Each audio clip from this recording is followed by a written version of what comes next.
my bazooka, eji bazooka, abali amotka, eji bazooka abali ono. You know, when the enemy no longer hard cover, you know, all bazooka ki eji we pop. Abali ever. So this boy was the bazooka gun. He had only one bomb. So that okunile that money why the other soldiers there, I think 18 battalion or so. Whatever that now, run on law. Who hit here one Nigerian armored car.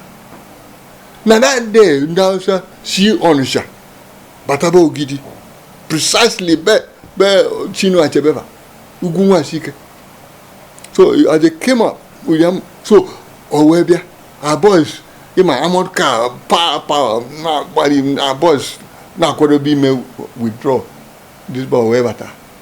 We shadowed we ran where had the only bomb. Oh, he here. And then my armored car on you. So, armored car was between Nausa and the Biafra. So our boys were rally around. Baba, that's Abambo. Meanwhile, all of a sudden, our children Nausa and recovered that salary.